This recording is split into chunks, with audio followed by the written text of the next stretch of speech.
Ever since the 2016 Brexit vote, some in the mainstream media have constantly, sometimes intentionally and sometimes unintentionally, showed their anti-Brexit bias. Today we're going to show you some examples and talk about the reason behind it. Let's start with Channel 4, one of the most neutral and balanced news channels out there. Yeah, right. The other day they decided to chase around Nigel Farage when he was out campaigning for the European elections, and all they did was basically just kept shouting, "Who funds you? Who funds you?" So £13,000 for the house in Chelsea paid for by Aaron Banks? True or not true? So is there a European election next week? Yeah, we'll ask about that Good. in a minute. Good. But can we talk about the money? Can we talk won't. about the money for a second? No, not really. So £5,000 for the bodyguard and driver a month? Nigel, who's paying for all this now? Is Aaron Banks still paying for some of it? Who's paying for all this now, Nigel? Nigel, one more time, just for the record, who's paying for this operation now, for all your bodyguards? Russians.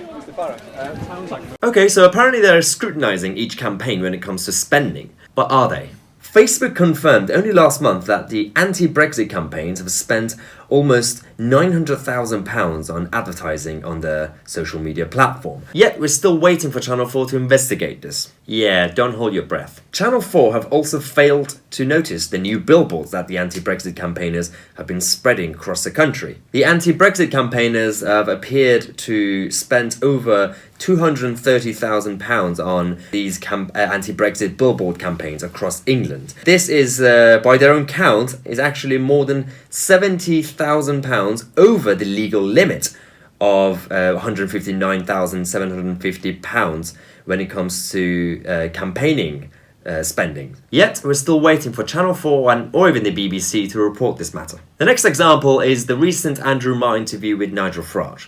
Now, the problem with this interview was that Andrew Marr decided to simply focus on a few bullet points and pre-prepared lines, line of questioning, instead of actually being flexible during the interview and properly scrutinizing Nigel Farage when it comes to this campaign. This is what happened. Do you want to discuss these European elections or not? Yes, I certainly do. But Go on then. Go on then, let's try. Do you still believe that worrying about global warming is the stupidest thing in human history? I believe that if we decide in this country to tax ourselves to the hilt, to put hundreds of thousands of people out of work in manufacturing industries, given that we produce less than 2% of global CO2, that isn't terribly intelligent. But as I say, here we are with one of the biggest changes in politics that's ever occurred, and you're not even interested. Do you still What's wrong with the BBC? Do you still want to What is wrong with the BBC? Do you still want to roll back gun controls and reintroduce handguns to this country? This sums it up. Do you know, I've been going around the country speaking at pack rallies every night. And do you know who's not there? The BBC. And from this line of questioning now, I can see why. You're just not interested, are you? Do you still feel uncomfortable with foreign languages being spoken on trains? Let's talk about democracy. Let's talk about trust. Let's talk about competence in politics. This is ludicrous. I've never in my life seen a more ridiculous interview than this. You are not prepared to talk about what is going on in this country today. You're in denial. The BBC's in denial. The Tory and Labour parties are in denial. I think you're all in for a bigger surprise on Thursday week than you can even imagine. We have talked about it. Do you still admire Vladimir Putin? No. I've never admired Vladimir Putin. You asked, I said I wouldn't like to live in his country. You asked which current world leader you most admired. You told GQ magazine, as an operator, but not as a human being, I would say Putin. The way he played the whole Syria thing, not as a human being. So I don't like him as a human being. What is your question? What is the relevance of this? So as you saw, he didn't actually even care about Nigel's answers, rightly or wrongly. He was robotically just focusing on the bullet points and the paper that he had, and just kept firing questions without acknowledging the response he was getting from Nigel Farage. But it's fine, because Andrew Marr is a neutral and professional journalist, so he would probably do the same to the other side, right? Well, unfortunately not. Yesterday on his show, he had Jeremy Corbyn as one of the guests, where he asked Jeremy about a number of things, especially the Brexit position of the Labour Party, which is getting boring again. And he forgot to ask a very, very important question. Only a couple of days ago, we had the terrorist organisation Hamas sending out a tweet thanking Jeremy Corbyn for his support and his hatred towards Jewish people in Israel. Yet, since that tweet, no one in the media, including Andrew Marr yesterday, even bothered to ask Jeremy Corbyn about that. This is the same Andrew Marr show that decided to have a panel of guests on his last show just before the European elections, where they failed to invite even one single Brexiteer. We had the leader of the Labour Party, Jeremy Corbyn, we had Nicola Sturgeon, Rory Stewart, Vince Cable, and Choko Muna, every single leading Remain figure was on the panel without the presence of any Brexiteer. Now, the main issue with this whole thing is that we have a lot of journalists and reporters in the mainstream media who try so hard to pretend to be like Andrew Neil, who is someone who is genuinely professional and neutral. For example, Andrew Neil recently did an interview with Ben Shapiro, the American conservative commentator, where he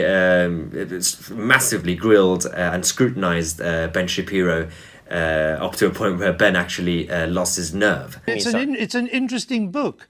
But my point is, your book claims that society... Well, it'd be nice if you would quote it from time to time. Your book is... Well, actually, I've done so several times, and I'm about to do so again, if you would let me just finish the question.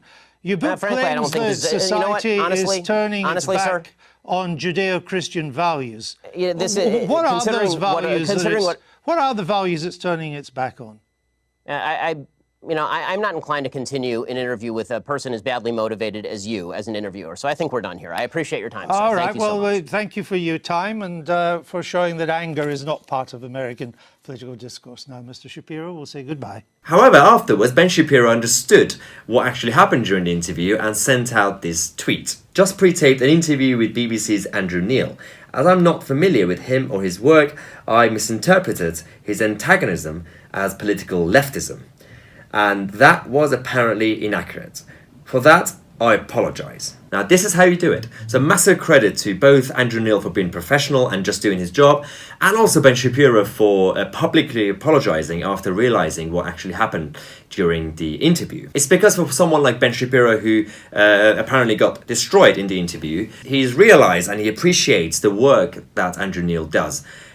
Because Andrew Neil knows his stuff, and he knows how to actually be balanced, regardless of you being left-wing or right-wing or centrist or whatever. Now, putting individual examples aside, I don't believe every single mainstream journalist is left-wing or anti-Brexit, but there's a wider problem. The broadcast journalism that we see these days is all made in a rush. They don't have a long time to interview someone, so they have to be punchy and also make it entertaining because they're competing with social media, which is sad.